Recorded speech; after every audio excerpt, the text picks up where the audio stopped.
Welcome back to Motorsport on 4 and the final act of the 2001 Power Tour Series, the 13th round of the Privilege Insurance British GT Championship.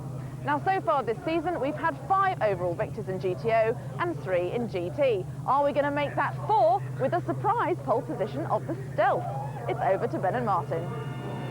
Thanks, Amanda. And the Stealth, fast certainly, but will it prove to be reliable? Well, conditions could hardly be better. Look, it's warm and dry and, well, a beautiful autumn moon. I'm waxing all lyrical. Here we come then, the cars behind the safety car, filing round in the darkness and then coming into that searing light down the front straight. The Stealth on pole, I like the sound of that, leading the Lister and the Vipers. Ian McKellar Jr. in the TVR as Bobby Verden-Rowe is on FIA GT duty for Lister in Spain this weekend. And Nigel Greensall makes a great start. Rob Wilson in the Viper, right under his back bumper. And there is the Chevy V8 at the back of the Stealth that powered it to pole. David Jones picking up the place in the darkness as we head, where's this, through Maggots up towards Beckett's. Takes a little bit of getting accustomed to, really, doesn't it, Ben? Yeah, a very different view that we have this time, but good stuff from David Jones at the moment as he just tries to find a way through and gain another position. There is Matt Turner at the second of the Power Porsche, Curtis Hales in the GTO Viper right behind him, and then Simmons in the Harlow Porsche. We saw Stephen Stoker there into Abbey, and it's a bit hard to spot who's where, isn't it?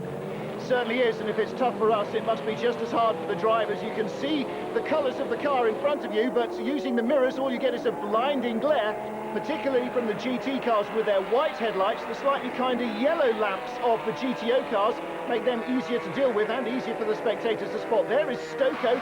Alongside him, we're on board with Jeff Lister. Lister right behind them. They've got the TVR of Richard Stanton and a biff there from the GT2 car.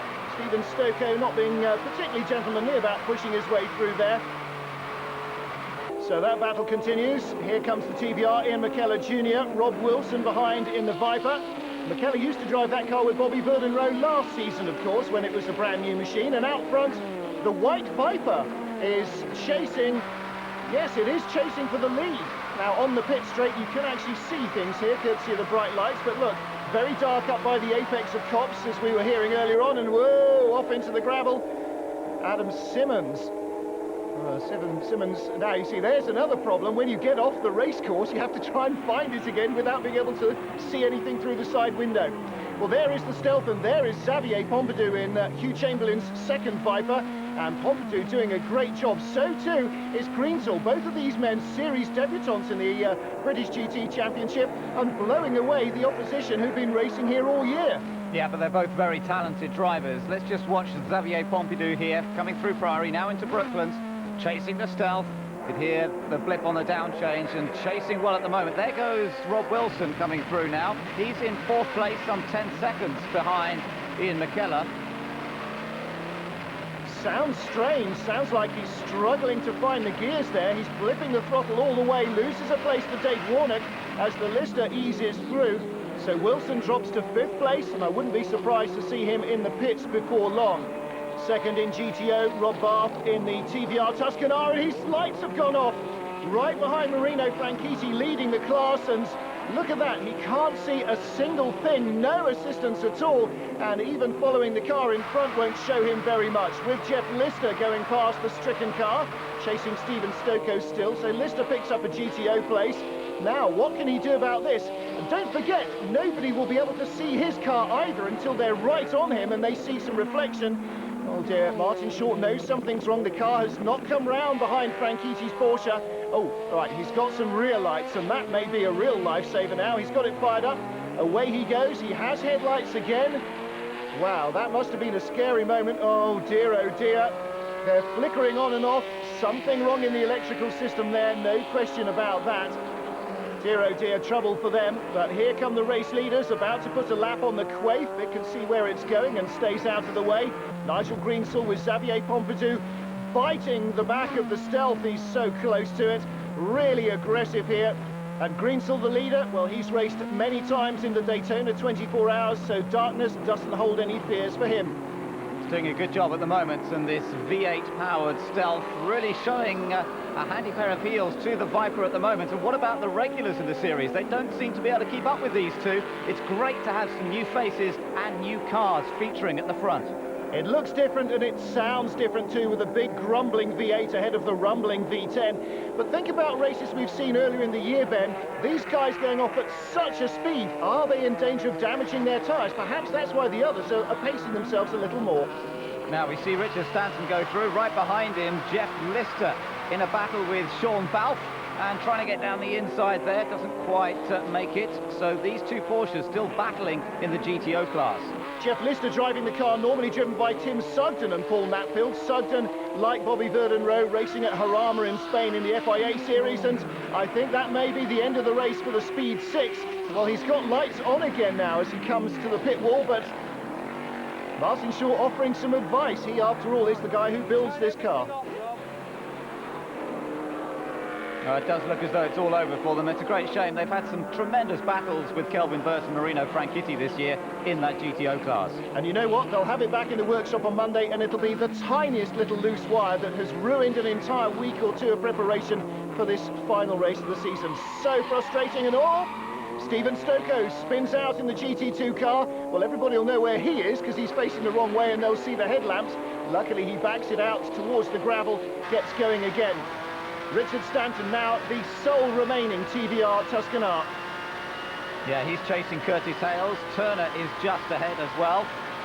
Coming down into Copse Corner, they've got a slower car ahead of them. That's Freddie Kinchin in the Marcos. They haven't managed to get past him. Matt Turner still looking for a way through as they head up and trying to defend his second place in class from the Hales Viper. Looking from, oh, there's contact there between the Marcos and the Porsche as they head up towards Beckett.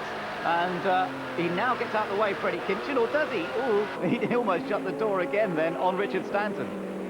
Well, Nigel Greensill and Xavier Pompidou still running away with this race, braking heavily for Copse, and the safety car board is out.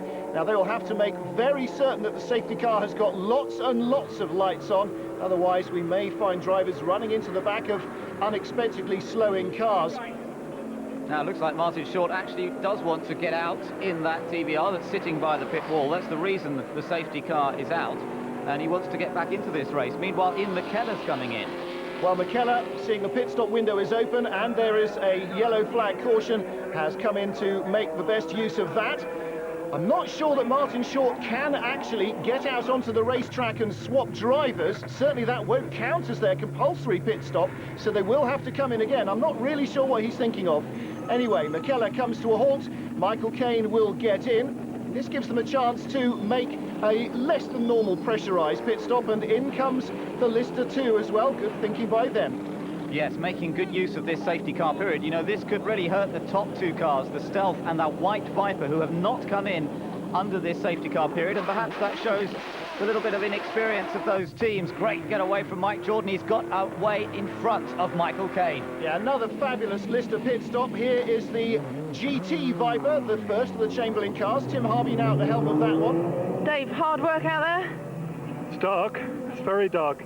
I thought they were going to lighten it up a bit around the back, but they haven't done really. So it's fortunately our lights were a little bit better today, and following the first couple of laps made it a bit easier because I could see where to go. So I don't know how far behind we went, but safety car certainly helped. We shouldn't be that far away now. Good. Into the pits comes the second Chamberlain car. Xavier Pompidou probably not being allowed to stop until they've serviced Tim Harvey and Rob Wilson's machine. In gets South African Stephen Watson, and he needs a good second stint. Oh, there's Matt Turner in trouble. Car doesn't look like it's running on all four wheels properly. It's bumping up and down. I wonder if that's as a result of that knock with the markers. He may have damaged the suspension. The safety cars come in. The Stealth is going to lead them away on the restart here, but that Stealth of Nigel Greensill did not stop under the safety car period. That's going to hurt them. But remember, Nigel is a fair bit quicker than his co-driver, Mark Pashley. On the front stretch just behind him, Michael Caine following Mike Jordan through traffic. There's Charlie Cox in the GT2 Porsche. He's taken over from Stephen Stoko. Just holds up the Speed 12 for a moment or two. And Rob Bath, well, the car still going after this frightening moment, but he's in the pits with Amanda. What happened? It just kept stopping. There was a funny smell of burning and it stopped coming through Priory. I sat there flicking all the relays and all the fuses, tried everything. Of course, with no power. I had no radio, so I couldn't radio back anything. I just came back into life, fired up, did another couple of laps, and then it just stopped again. Just coming down here, waited 30 seconds. I had to jump out of the car, being shouted at by Marshall. Oh, we haven't got any lights now either, so... Are you sure it's wise to carry on? No. If I'm in the pit lanes, that's all right. Thanks. Safest place to be, I think, rather than the Blinds TVR. Now, here is the Stealth. Nigel Greensell leading Mike Jordan right behind him, and Michael Caine in third place, also right up behind the V8 powered machine. Nigel Greensell taking a tight line out, though. He's coming into the pits to hand over. Well, that may not be the best time to do it. Perhaps he could have stayed out as long as possible while the pit stop window remained open. Still, in he comes this time. And there are yellow flags on the pit straight, so although the Lister and the TVR lead the queue, it is a queue. They're going at less than racing speed. Well, that'll help mitigate against that problem. Ed Horner speaks to his team boss Paul Rowe in the pit lane. We've seen Matt Turner stop. I'm wondering if they can get it back to the pits. Doesn't look like it though. It's being towed well out of the way. Well, that's why there are yellow flags. We've got a replay of what happened here from on board with Richard Stanton. And let's see if we can spot what happened. That was the contact between Matt Turner and Freddie Kinchin, and I think that was indeed, as you mentioned earlier, Martin, what caused their problem, and that's why that car's now out. Looks like it was bouncing up and down on the right-hand side. Anyway, the safety car is now off again for the second time, restarting with the Lister leading from the TVR. So back to normal, if you like, the white Viper and the Stealth now no longer front runners here in this race. And the black machines, although we haven't seen very much of Tim Harvey since that pit stop, so the black Viper needs to make an appearance soon as well. With Steve Hyde still looking for that GTO podium finish. Yeah, he's battling here with Mike Quaife in the Quaife itself. That still hasn't stopped in the pits, but it's a lap down on the leaders, and he couldn't pass on the way up to Maggots. Leaders coming up into Abbey, and it's still Lister ahead of TVR and Viper. Well, there is Tim Harvey. He has worked his way up the queue, and Godfrey Jones, who's taken over from twin brother David. Oh dear, Godfrey. Now, that is one of the problems of racing in the dark, is that you do lose your peripheral vision, you lose your braking points, and I think that's probably what happened there, Ben. He clouted the back of the Quaife. He's damaged his radiator, so he's out of the race as well. Yeah, great shame for Godfrey Jones. Meanwhile, Mike Quaife is trying to get his car back on track. In fact, I think he's okay. There's a bit of damage to the back, but it might be all right. He's going to continue. Well, he'll have to come into the pits fairly soon for his pit stop anyway, and they'll have a good look at that, I'm sure. Meanwhile, Tim Harvey applying pressure to the back of the TVR Speed 12 of Michael Caine. That's the battle for second. There is the white Viper of Stephen Watson in fourth place as they come to Abbey again. And no chance to make a move there for Harvey. Mike Jordan starting to ease away a little bit now. Down into Bridgebend, green flags, so no worry about overtaking here. Once they come into the complex, you can go for any gaps you see. The blue car, second in the GTO class, under pressure from Steve Hyde, third in that class. And it's Porsche versus TVR Tuscany. We've seen this battle so much throughout the year. Quick through Bridge Corner. He's got a good run. He's going to go down the inside and a good pass into Priory. Meanwhile, Amanda's with Matt Turner. Now, I think you are the victim of a turquoise Marcos. Yeah, it's unfortunate. Maybe the lighting's not good enough for us. I don't know what the excuse is. I'll give him every benefit of the doubt, but it's a shame. We were comfortably in second. All we needed to do was hold position, and I was really being careful passing cars, and this was just, it was unacceptable, really. I don't understand why it ended up like it did. Bad luck. Yeah, thank you. Well, his teammate Kelvin Burt leads in GTO, but he's bottled up behind Terry Reimer. The bike ace is a lap down, and Kelvin's been behind him for 9 laps. And cynically taps him as they go into the complex or through the complex, spins him round, and now trying to restart the engine. The lights have gone off. And Terry Reimer, a dead duck, sitting right in the middle of the track. And the familiar flames out of the exhaust as it restarts. It looks very dramatic at night. I bet that's a little bit of a worry to Terry there as well. Meanwhile, Martin Short is back in the pits. He's been black flagged for changing drivers on the track rather than in pit lane. It's all over, but doesn't seem too upset. On board with Steve Hyde, under pressure for second in the GTO class from the GTO Viper, that's Stephen Day. Day looking inside through bridge, scary stuff. He's got plenty of determination, really fired up here. And as Steve runs wide, Stephen goes down the inside into Brooklyn as he gets the place before Luffield. So good move by Stephen Day, holding that line nice and tight. Takes away second in class, and Steve Hyde back down to third, but I sense that one may not quite be over yet. That battle continues, but this race is drawing to its conclusion now. And it looks like another great result for the Lister team. They're looking for their 7th win with Mike Jordan. They're already the champions this year, and just onto the final lap now to make sure of this last victory at night at Silverstone. Well, here Steve Hyde still going hard at it with Stephen Day. Right behind them is Mike Jordan, who looks set to become the race winner here. As you said, Ben, win number 7 of the championship. They've already tied up the driver's title for Dave Warnock and Mike Jordan, of course. And after a disappointing season in the European races, the FIA GT Championship, this success at home will be very welcome indeed for Lawrence Pierce's crew.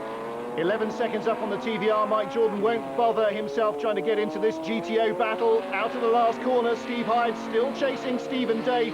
Kelvin Burt about 3 seconds ahead to win the GTO class, but the battle for second will go all the way to the line. They just avoid being lapped. They'll need to complete that last lap, though, as Mike Jordan takes the win. They've only won the odd-numbered races this year. Next year, they'll have to work on the even numbers. The TVR and Vipers next up. Kelvin Burt and Marino Franchitti taking another victory in the GTO class, but a great drive today from Curtis Hales and Stephen Day to take second. And that was a great one, because that was gloves. Champions ease further away from the Viper crew, and last year's champ Callum Lockie in 7th. In the GTO class, Burt and Franchitti confirmed champions, but Turner and Horner still held on to runner-up position despite the non-finish.